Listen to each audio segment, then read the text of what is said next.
दोस्तों, दुनिया में कई बड़े इन्वेंशन किसी न किसी एक्सीडेंट की वजह से हुए हैं। चाहे वह माइक्रोवेव ओवन हो, पेंसिल कैरम हो या फिर पेंसिल। लेकिन क्या आप एक्सीडेंटली किसी टाइम मशीन को इन्वेंट कर लें?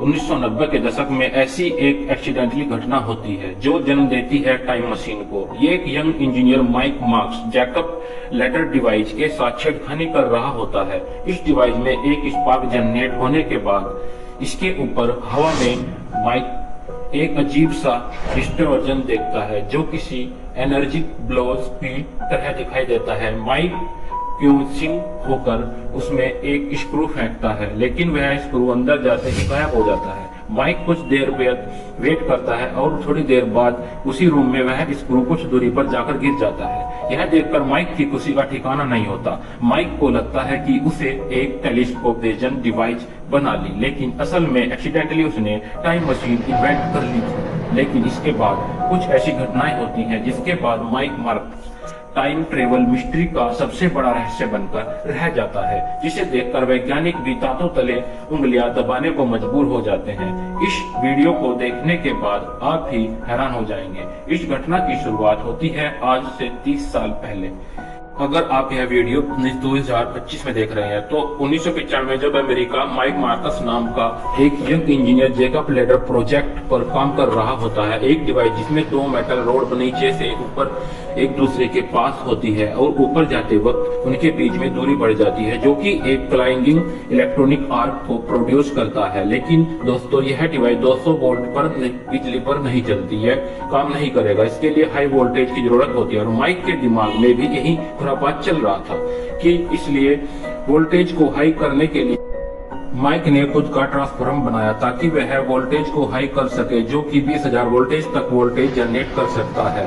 माइक ने अब जैकब लैडर को अपने ट्रांसफार्मर से कनेक्ट कर दिया ताकि वह सराउंडिंग एयर को हीट कर सके, जिसमें एक कंटिन्यूअस आर्क जनरेट हो सके। इस प्रोजेक्ट में माइक ने इस लैडर के ऊपर एक स्ट्रेंज चीज देखी। माइक ने देखा कि उसकी डिवाइस के ऊपर 8 इंच बड़ा एक अजीब स्पीयर जैसा कोई एनर्जी फ्लोज है। माइक ने सोचा कि उसने उसमें एक मेटल स्क्रू फेंक दिया, लेकिन वह देखता है कि मेटल स्क्रू अचानक गायब हो जाता है और यह देखकर माइक घबरा जाता है और सोचता है कि शायद यह स्क्रू वेपराइज होकर कहीं चला गया है। पर कुछ ही सेकंड बाद वह स्क्रू रूम के अंदर ही दिखाई देता है और माइक ने कई बार स्क्रू को इस एनर्जी फील्ड में फेंका और हर बार वह गायब होकर दूसरी जगह अपीयर होने लगा। इस तरह कई टेस्ट करने के बाद इस जैकब लैडर के कंपोनेंट और हीट होकर बर्न होने लगते हैं और इस बार वह इसे फिर से रीडिवाइज करता है और इस बार वह 8 फीट बड़ा एनर्जी ब्लॉक बनाना चाहता है, जिसके लिए माइक को कुछ इलीगल कंडे बनाने का आइडिया आता है। तो माइक अपने एक्सपेरिमेंट को बड़ा करने के लिए काफी ज्यादा हाई पावर की जरूरत थी, यानी कि काफी बड़े ट्रांसफार्मर की, जिससे वह 50,000 वोल्ट तक जा सके। माइक को यह खबर मिली कि न्यूयॉर्क में king city mature power plant transformer यूं ही पड़े हैं और वह अपने दोस्तों के साथ जाकर वहां ट्रांसफार्मर अपने घर पे ले आता है और कुछ ही समय बाद वह एक मशीन को दोबारा से इन्वेंशन कर लेता है, जिससे वह बहुत ही खुश होता है। अब वह पहले से बड़ी मशीन बनाकर तैयार कर ली, जिसकी रोड 4 फीट लंबी और 1 इंच मोटी थी। अब माइक ने अपनी मशीन को टर्न ऑन किया और अंधेरा हो गया, पावर प्लांट बंद हो गया। माइक ने देखा कि पता चला कि उसकी करतूत से बाहर पूरा अंधेरा हो चुका है और कुछ ही समय बाद बिजली फिर से वापस आ गई। इस बार माइक ने देखा कि डिवाइस के ऊपर कई फीट बड़ा वोल्टिक फील्ड एनर्जी फील्ड बना था। अब माइक ने फिर से कुछ ऑब्जेक्ट इसके अंदर फेंके, एनर्जी ब्लोस के फेंकना शुरू किया, लेकिन इस बार यह ऑब्जेक्ट डिस्ट्रीपोज तो हो रहे थे लेकिन वापस नहीं आ रहे थे। ऐसे में माइक को कोई आइडिया नहीं आया कि सब क्या हो रहा है। माइक ने दोस्तों के साथ बार बार कुछ बड़े ऑब्जेक्ट यानी सोफे को इसके अंदर फेंक दिया और कुछ ही समय बाद पुलिस उसके दरवाजे पर खटखटाती है और उसको ट्रांसफार्मर चोरी करने के जुर्म में गिरफ्तार करके जेल ले जाती है।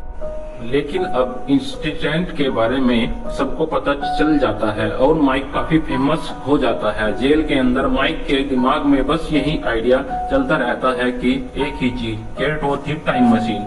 हाई टाइम मशीन कुछ दिन बाद माइक की किस्मत चमकती है और एक दिन अमेरिका रेडियो शो के ओनर माइक आर्ट बेल को माइक के बारे में पता चलता है। माइक के जेल से कुछ छूटने के बाद माइक एक हीरो बनकर आता है।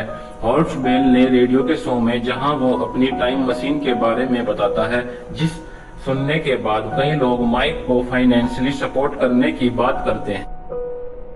अब माइक एक और बड़ी स्टेबल टाइम मशीन बनाने की सोचता है, जिसके लिए वह कई वैज्ञानिकों से भी डिस्कशन करता है। कई फिजिशियन माइक को रोटेटिंग मशीन का यूज करने की सलाह देते हैं ताकि वह अपनी मशीन को स्टेबल कंट्रोल कर पाए।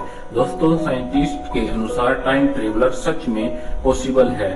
ऑब्जेक्ट आइंस्टाइन की जर्नल थ्योरी ऑफ रिलेटिविटी के अनुसार टाइम ग्रेविटेशनल फोर्स और स्पीड से प्रभावित होता है। जब कोई ऑब्जेक्ट लाइट की स्पीड से अप्रोच करने लगता है तो उसके टाइम धीमे चलने लगता है, और जब ग्रेविटेशनल फोर्स काफी ज्यादा हो जाता है तो स्पेस टाइम फैब्रिक को ही काफी कर्व कर देता है, जिससे वह टाइम स्लो होने लगता जाता है। जैसे कि ब्लैक होल के आसपास टाइम स्लो चलता है। वैज्ञानिकों ने एक्सपेरिमेंटली इस बात को साबित किया है कि कैसे हमारी पृथ्वी के ऊपर और ग्राउंड पर टाइम का फ्लो अलग अलग है, लेकिन माइक मार्कस की टाइम मशीन न तो हाई स्पीड पर काम कर रही थी और न ही ग्रेविटेशनल फोर्स पर काम कर रही थी।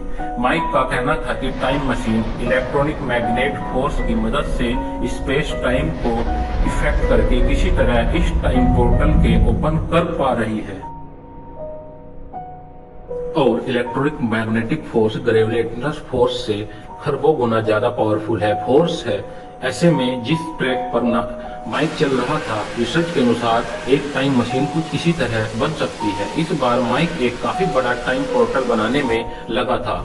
अगले एक साल में माइक एक काफी बड़ी और अपग्रेडेड टाइम मशीन को बनाता है जो 3 अरब वोल्ट के पावर जनरेट करती है, और अब इस बार वह इससे एक काफी बड़े प्लाज्मा टॉर्नेडो को क्रिएट कर देता है। इस बार वह माइक इसमें कुछ बड़े ऑब्जेक्ट को डालता है तो वह गायब होकर उसके वेयर हाउस से 100 या 200 यार्ड की दूरी पर ईस्ट या वेस्ट डायरेक्शन में जाकर अपीयर होने लगते हैं। यहाँ आकर माइक सोचने लगता है कि यह ईस्ट और वेस्ट में ही क्यों जाते हैं। माइक ने सोचा कि शायद इसका रिलेशन अर्थ की मैग्नेटिक फील्ड से है, और इसने कई चुंबकों को इस एनर्जी फील्ड में डाला और इस तरह 200 टेस्ट करके अपने एक्सपेरिमेंट को वेरीफाई किया। वोल्ट बढ़ने के बाद मैग्नेटिक की स्पीड इंक्रीज करने पर कोई ऑब्जेक्ट कितनी दूर जाएगा यह डिसाइड होता था। लेकिन अब माइक कुछ अपने बनाए हुए प्लाज्मा ऑल्टरनेट में एंटर खुद होना चाहता था। वह अपने टाइम ट्रेवल का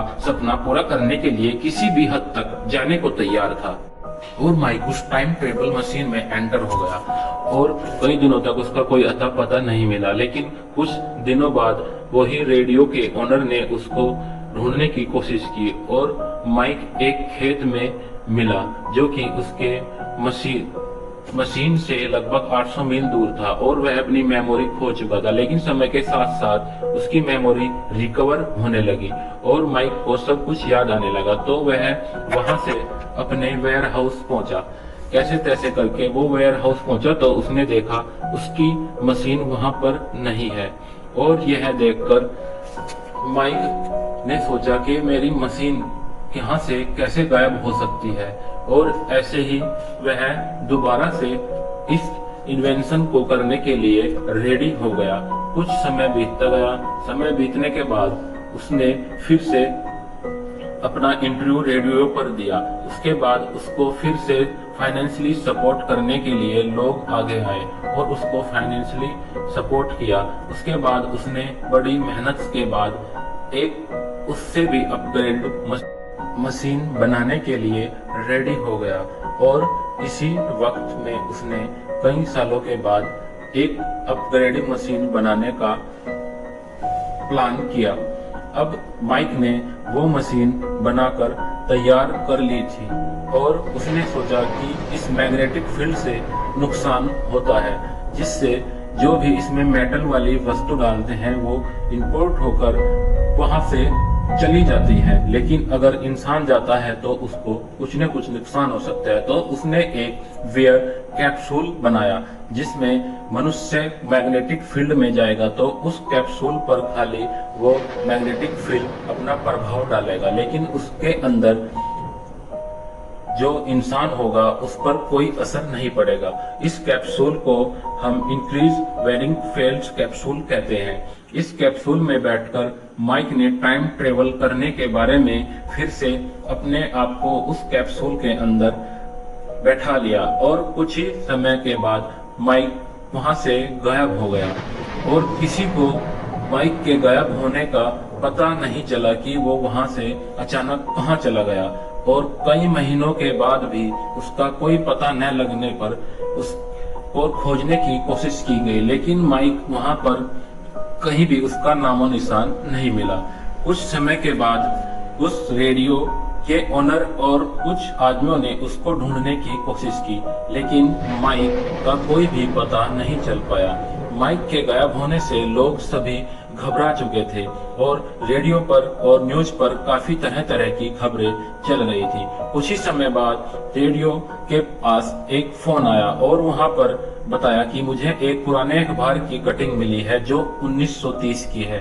उसमें माइक का फोटो छपा है और उसमें एक मोबाइल फोन होने का जिक्र भी है। यानी माइक अब से पास्ट में कई साल पहले पहुंच चुका था। जो कि उसका हुलिया उस अखबार में बताया था वही माइक का हुलिया था और वो फोन भी 1930 में नहीं था और वो 1930 में उस फोन को देखकर वो एविडेंस भी मिल रहा था। मतलब माइक टाइम ट्रेवल करके पास्ट में काफी पीछे जा चुका था। इसी तरह वैज्ञानिकों ने इसकी फिर खोज की और इस टाइम ट्रेवल मशीन को ढूंढने की कोशिश की, लेकिन उस मशीन का आज तक कोई पता नहीं चल पाया। तो ये साफ है कि ये एक कोई स्टोरी भी हो सकती है, लेकिन इसकी कहानी की हम सच्चाई को नहीं बयां कर सकते। यानी टाइम ट्रेवल मशीन है या नहीं, अगर वो माइक ने बनाई थी तो वो कहाँ चली गई। इस पर वैज्ञानिकों का रिसर्च है और वैज्ञानिकों ने टाइम ट्रेवल मशीन बनाने की थ्योरी तो बताई है, लेकिन अभी तक कोई मशीन बनाने में कामयाबी नहीं मिली। अब हम आपको इसके जो साइड इफेक्ट है वो बताते हैं। टाइम ट्रेवलिंग वैज्ञानिकों के अनुसार पॉसिबल है, लेकिन अभी तक उसको बनाया नहीं जा सका। अतः टाइम ट्रेवल करना ब्रह्मांड में पॉसिबल है।